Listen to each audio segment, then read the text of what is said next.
Fire History proudly presents Families in Fire. The story of the generations of fire service personnel in Marin County. Hello everyone, this is retired Fire Chief Paul Smith with Marin Fire History, and today we're with Jack and Dick Newberry. Both work for Larkspur Fire Department, and welcome Jack. Thank you. And welcome Dick. Thank you, Paul. Pleasure seeing you. Yeah, good as always. Good to be seen. Good to be here. So we'll chat a little bit this morning about your interests and how you got involved in the fire service. And who started first? I did as a volunteer. With Larkspur? In 1968. And then there's a story. We'll tell you. Yeah, go ahead. Oh, go ahead now. Yeah, okay. Yeah. Anyway, 1968, I was newly married. I got married in 67. Lived behind the firehouse in Larkspur, Station 1. And, being that Dick and I were raised in Larkspur, Dad went to Santa Fe High, so it's old time history there. And we decided I decided that I wanted to be a volunteer fireman because everybody, in those days, everybody knew everybody in the town. Sure. It was Jack Newberry and his boys, Dick and Jack, that did this. You couldn't do anything without people knowing about it. And I thought I was under a contract as a tool and die maker apprentice with the state for 4 years, so I was active in that. I had a couple of years to go. So finally, the guy said, "When are you going to join?" So I joined the volunteers, and I was hooked immediately. How old were you, Jack? That would be 60. 25. 25. Oh, okay. Right, 24, 25. Okay. And so I ended up going to some drills, and the more I went, the more I got into it. Got to meet the guys, became one of the guys.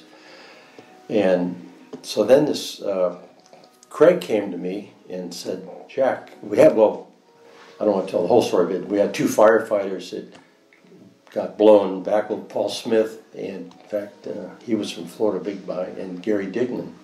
They got blown back up on the Greenbury up in the hills, and that backdraft blew them back over a car, about 30 feet, and the guy said, "We're out of here." So that one guy went back to Florida, and Bill can tell you about the whole story, but so anyway, I decided, he said, "Do you want to come work for me?" Because it was just at the time that George Bartram named Craig Schertz as fire chief. Okay. So it was right at that transition. So shortly after, George was still the chief when he hired me. But Craig was really doing it, but the real chief at that time was George Bartram. Okay.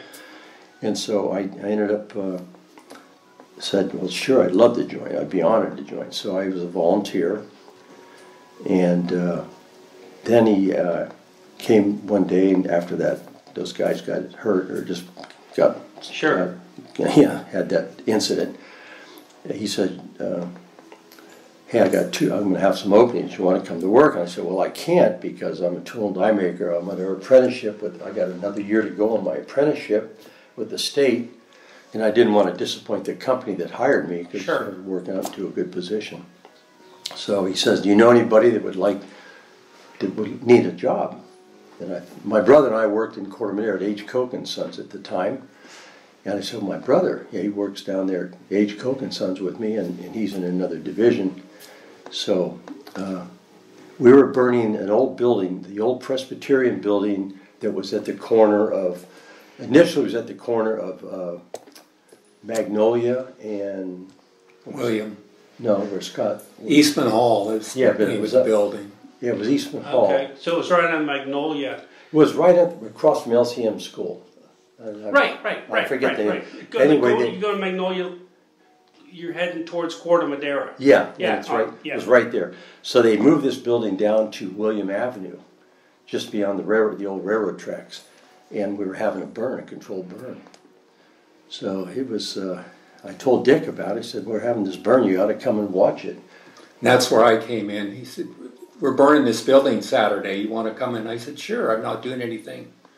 Okay. So I show up, and all the volunteers and the paid guys are there, and they set this building on fire. And I see these guys going inside, and I said, "Oh my God, I'd love to do that." And that's Then we had got me flash over. started. And Craig said to me, he said, "You know, Dick," he said, "we have an opening here. Would you be interested?" For a volunteer position? No, No paid. paid. There were two. And I had no experience. You hadn't been a volunteer like your brother? No. This was the fire that got me into the fire service. Wow. And he saw the flash over. That thing flashed over like you wouldn't. Oh yeah, and I said, "I'd like to get into this." And You crazy? Yeah. But we all, yeah. Yeah, we are a little bit touched. so he said, "Yep, come and see me Monday." And I worked down at Gage Coke and Sons with Jack. I was in quality control, and I knew the company was going to move to LA pretty soon. I said, "I don't want to go down there," and I didn't. I wanted to leave anyway, so. Sure. So Monday morning I went in and saw the chief, and I said I'd be interested in the job. He goes, "Okay, it's yours." And So- do you remember what they started at back then? That's 1969, June of 1969. And do you remember what your entry level? $628 a month. And, 628 and a he month. Craig said, well, and then 69 came, and Yeah. he said, "I have another opening. Do you want that opening?" I said, "Yeah, Jack, I'll take to it." you. To me, because now my apprenticeship was over that year. See, so I was eligible, and I didn't want to disappoint the company. So I said, "Sure, I love it." And he says, "I know you're making." I was making $1,123 a month as a tool and die maker then, and I took a $400 pay cut to become a firefighter. And Craig I says, didn't. Craig goes, "Jack, I'll start you at second step," because he knew I was coming from a good job. Yeah. But he says, the best I can do is start you at $745 a month. $745. I went from 1123 to 745. And you were married? Yeah, newly married, no children yet. And, I and was you too. lived in. In Larkspur, right on Rice Lane behind the firehouse. And where did you live, Jack? I lived in Larkspur also. Okay. Yeah, he was down on King, right? No, actually I was living in Santa Rosa at the time. That's But I on moved Santa to Rosa Larkspur Avenue. within a minute of the firehouse. I rented a house for $80 a month. And you were set. I was set. Yeah, you were set. Oh. And anyway, so That's what got us started. in you guys were assigned on the same shift or different shifts? Well, Or how this- did that work? Because you were assigned to Station 1, the Yeah. downtown station then. Yes, there was 2 men on the squad and 3 men on the engine. Yeah, at Station 1 had 3 guys on duty for the longest time, and Station 2 Then they in changed. Greenbury only had 2 guys on duty. Right, okay. Then they And then switched. sleepers, we had sleepers. And where were the sleepers? Both stations? Yeah, we had Ray Giannardini, remember? him? Only one at 15, or Station 1, that's Ray Giannardini, Yeah. and then at Station 2 we had 2 or 3. Pat Williams, remember Pat? Mhm. He was a Tom sleeper. Forster. Yeah, Tom came a little later, but So you guys would roll out of Station 1 with three paid Yes. guys? No, with 2 guys. 2 guys. And then- They switched it. Oh, The third guy would be the engineer. He would hit the plectron and announce it over the radio, and then he would be the engine driver. The volunteers would come, Yeah. jump in the back, hang on the back, no hose straps, no, And- you just hang on. Yeah. I remember going to Nevada hanging on the back of the engine with Dale Eubanks, and Ken Pace was a big Oh, yeah. guy. Dale's a little guy. Dale could hardly hold, Yeah. But Yeah. When we started though, every frequency in Marin County Fire, Yeah, well- except Marin County Fire, was on the air. You couldn't turn the speakers off at night, so Yeah. we'd listen to Santa No Fe, silence in Novato, Sausalito, all Marin County at night. Plus, we had to answer the police phones after 5 o'clock and yeah, dispatch the them. new firefighter Okay. would answer the police phones all night long. And, Okay. and in those days, the captains and us had the same. We shared the dorm, the big dorm. Upstairs at 15, Yes. Station 1. And Yeah. and you never got any sleep. And like Dick was saying, you listen to Novato fight a fire, you listen to Santa Fe. I mean, Yeah. all these. It was crazy. We were asking why do you have to listen to these other guys? When you need us, call us. Well, we didn't have ring down back in those days. Yeah. No. And you answered your own fire phone as well as the police Yeah. line, right? Right. Yeah. Larkspur. Yes. Larkspur. We always. I'm sure most dispatchers know this, but we answer the phone, Larkspur Fire Department, are you reporting an emergency? And most of the time it was yes. Sometimes you get these wackos that call. Right. Anyway, you Right. remember all that. So you guys had at downtown Larkspur, the crew was in charge of answering the fire phone, answering the police line, and then dispatch on top of And that. pulling right? the hook. That's right. And Remember pulling the hook. Pulling the hook, and the horn was right up. Alert the volunteers. And I'll have to be paid. And I'll tell you a story with, I had two of the old-time Larkspur guys, Frankie Vansco and Oakley Dexter, and we had a fire on Cedar, and the squad was way out in Greenbrae. I think it was Rick Gray.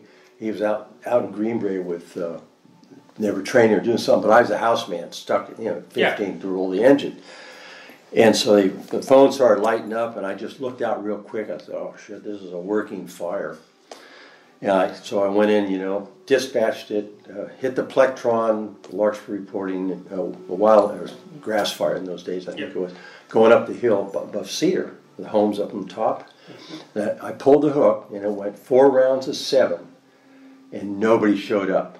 So I'm standing with the engines, I'm by horn would myself. blast 7 times, Yeah. 4 rounds. So I do the first round, 4 rounds of 7, that's 28. Nobody shows up. I go back, pull it again, you cranked it over. Right. And finally, the 2 oldest volunteers in Larkspur showed up, and Frankie Vansco and Oakley Dexter.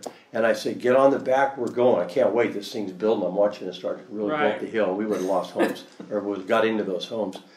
Chicote's home in that area. And so we got to the fire, it was right at the base of Citron up there above the Blue Rock, Above the Blue Rock, yeah. Yeah, and I said, Oakley, you take this flank, and the old guys are pulling the line. And so they put the fire out, basically, had it. He surrounded it, flanked it and got it. And we get back, Craig says, Jack, I want to see you in my office. So I said, what did I do, He goes, next time, he says, be a little more selective. And I said, Chief, if I would have waited any longer, waiting for somebody, you would be answering city council why these homes burned down. And he why knew the engine didn't roll. Yeah, and I said, Chief, they did an outstanding job. I helped them pull the line, stretch it out. But I ran back the engine, helped. But those guys did it. But that's 56 times that horn went off before anybody showed. That's a lot. You could. I know. And now the fellas at Station 2 or Station 16 at the time, were they responding? Yes. They knew about it. Yeah. They were responding. Yeah. But they're way out in Greenbrae. they're way out in Greenbrae, and was the Bon Air Bridge in service then, or did they have to go I think it was in service. It was, It was. Yeah. It was in so service. you're still talking 6-8 minutes minimum. Yeah, but nobody showed up. Couldn't believe it. Yeah. Usually during the week, it was a weekend, but during the week you'd have a public works crew. Yeah. You had 5 guys, 4 or 5 guys show up, and not going to always count on those guys during the week, but. Now back in those days, when do you think the fire was? Probably I was a firefighter, so I'd say in the mid 70s. Okay. Maybe. Now I'm saying early to mid. So in those days, you didn't have Corte Madera automatically rolling in. You didn't have Canfield automatically rolling in. No. You didn't have any county resources. There was nobody but you. Yeah, and there was always a little bit of friction between Corte Madera, the volunteers, and Larkspur volunteers, and there was we'd play them on the 4th of July. And it was a blood game, boy. You wanted to win. Waterball fighters. Best day of the year to work. You didn't want 4th of July. Yeah, you didn't want to lose that game. And it was fun, But there was no mutual aid. There was no automatic aid back in the day. No. And I know from some of these that look back, it took I don't want to say act of Congress, but it took the fire chief getting on to request it. The captain or the firefighter didn't have the ability to call for mutual aid, right? Yeah, the radios. Not everybody had a radio when we first started either. True. And then when we got them, there were those big portamobiles. They're like a little Big. Yeah, like not Heavy little. duty radio. Boombox, yeah. Yeah, boombox, and so that's. We've had cases where there was a fire. I was working at Station 2 with Ron Nelson at the time, and there was a structure fire right on Alicia, right across the street, going like heck. And Ron and I put our gear on, and we pulled the engine out, The guy's waving to us, come on, come on. At that time, we were not allowed to respond to Kentfield jurisdiction, no matter what. So we had to turn around and go back in the station. The politics is what Right. really bugged me about. This is really...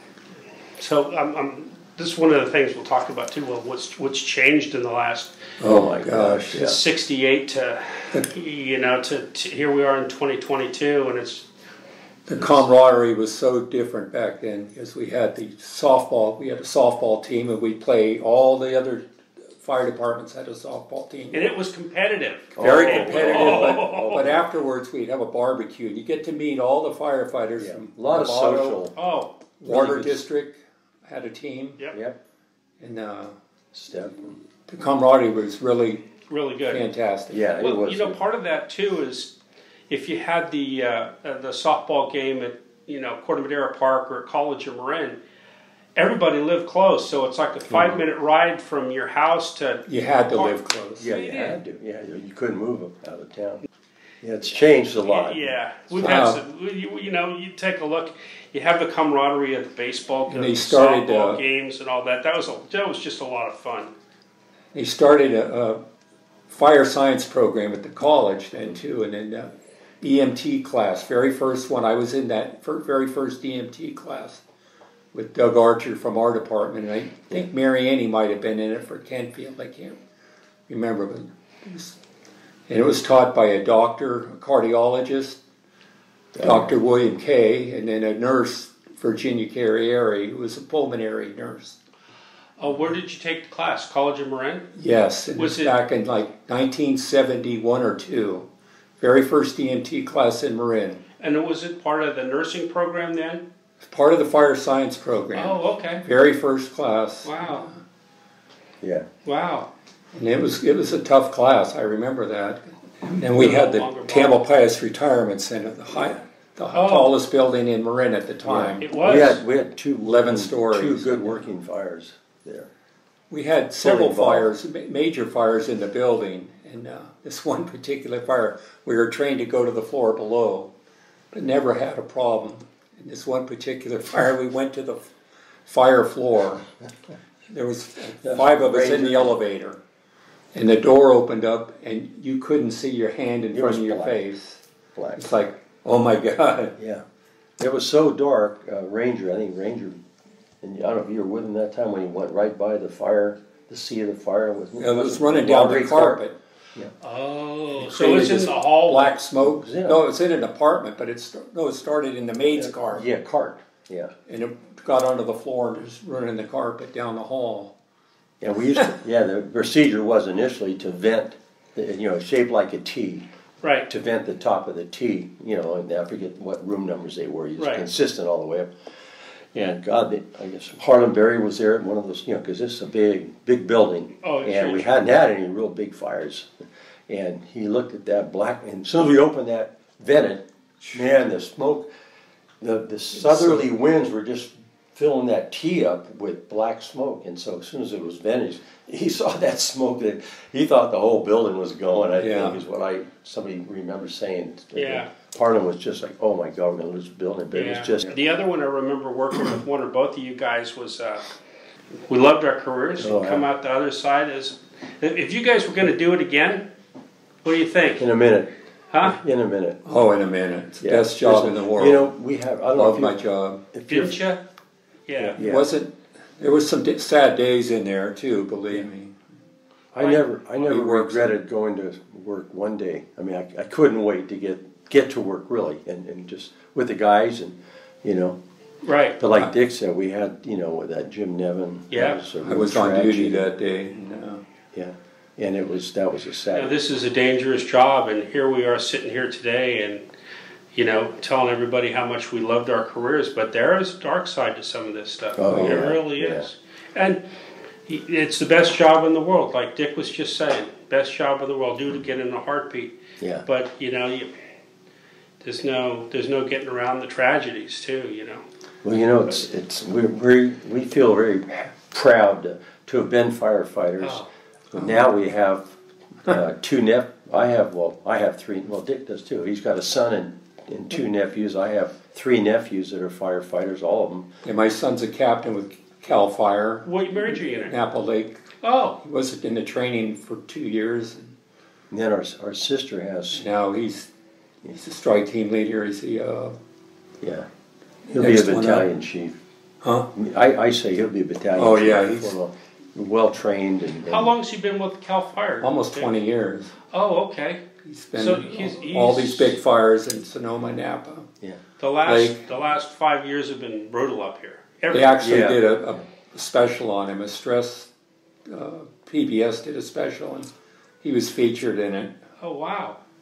about all these big fires that he's been to, and it's taken its toll on him. You know, all the guys. Now my daughter, I have a 22-year daughter, graduated from Davis last year, and now she wants to be a firefighter. Good for her. She's Just taking her EMT right now. So she's got her college degree. Yeah, she's got her degree in psychology from UC Davis. That'll come in handy in the firehouse. That's right. And then our younger sister, lives in Nevada. She's got two boys. Two sons that are firefighters. Ryan's a firefighter with Captain Central Marin. Larkspur. He's a captain. Central Marin. And then his brother is a paramedic with Marinwood.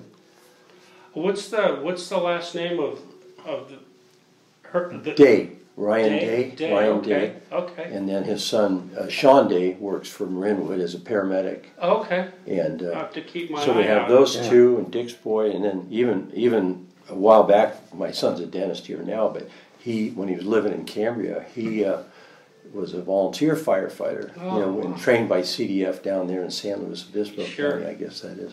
So, I mean, there's a lot of, it's really nice to see they want to become firefighters. I took my son to, his first station was Clear Lake Oaks. Okay. And I dropped him off there, and I said, whatever you do, don't ever sit around. You got to work hard. And he did ever since that. And so was he a seasonal up at Clear Lake? He started Oaks? as a seasonal up there. Yeah. For a And couple you see years. some fire up there in Clear Lake area. A lot of fire. Yeah. A lot of fire. Yeah. Yeah, And rattlesnake country, I call it up there. A lot of medical aid. Yeah. Nasty medical aid. Yep. Yep. Yep. And then he was offered a job at Helitack, but he took a 6-month position at Palisade Station. And where's for Cal that? Fire, In Lake about County? Calistoga. Okay. Yeah, both of them. So he took that, and that got him in full time. Went full time to Cal Fire. Is Lake he Napa County Fire. okay? Now he's at the airport. All right. So he's stationed at the airport fire station. 20 Yeah, but he 27. goes out of county all the time Oh. as a division boss or a safety officer Yeah. Yeah, or strike team leader. he's well respected in Yeah. Lake Napa Ranger Unit. Yeah. He loves it too, and Which is just, it's a great career.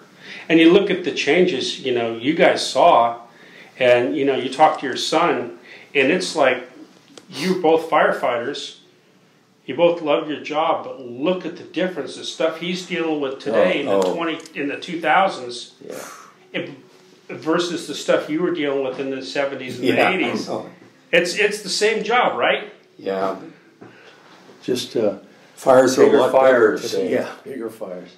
Seems like, because of the climate, I guess. And It's common sense. you guys were still working when Oakland Hills was going on. Yeah, I was The working Oakland- that day overtime. Oakland Hills fire, right? Yeah. Yes, I was working still. And I you- wasn't on duty, but I saw the fire. Yeah. And I'll tell you what, we were thinking that was like a once in a lifetime. Exactly, that's what Okay. I say. Never see another fire like that. That was And the then first you of many, wasn't it? And then you see a couple of years later, the Vision Fire took off in Marin. Yeah. Yes. And then now we looked at the wine country fires. We looked at Coffee Park in Santa Rosa. Paradise. Paradise. Right. Unbelievable. That's unbelievable. And this is not like 100 acres and half a dozen homes. This is whole wind-driven communities. Whole communities getting wiped inferno. out. Yeah. Yeah. I was so surprised that fire went all the way to 101. And then the other extreme is the floods. Oh. I was on duty. I was too late 2 days of my whole career. That's it. And the first one was I had mechanical problems in my car from Napa. And the second one was the flood of 1982. 82. Yeah, 82. 17 inches of rain overnight. And, you know, we can't No, feel that you majority. guys were in boats down there, Baron's Drive. Houses washed off the hill like Kent Avenue. Like you wouldn't believe. Yeah, you guys always got really I was on duty. I finally made dumped it to on. work, and we were working independently. One person had a portable radio, and up the canyon, the house was completely gone. Just the natural gas pipe was there spewing. I shut that off. I was working this other stormy day at Station 2 with Ron Nelson, Oh yeah. and it was pouring that day, and all of a sudden we heard this loud crash. Like, what the heck was that? And it turned out, then the phone started ringing. It was a semi with 2 double trailers. Went off the Greenbrae overpass. The tractor and one of the trailers went completely off. Into the raging white waters. Yeah, and Outgoing so tide. we leave our station, pull underneath the overpass. You can see the guy. He's hanging on to the the smokestack. Hypothermic. He's hanging on to his rig. Yeah, the smokestack Yeah. in the water. It's all it's showing. It's just the smokestack, and so the ambulance pulls in too. So I go out and I get the rope bag and get it on Ron, and Ron strips down and went out and rescued the guy with the guy from the United Ambulance and saved the guy. And one of the trailers, it was dangling. a picture of it, still hanging off the overpass. Above you guys, Above. where you guys are working. Southbound. Yeah, I know the term And you're talking Ron about. actually got a citation from the governor for rescuing.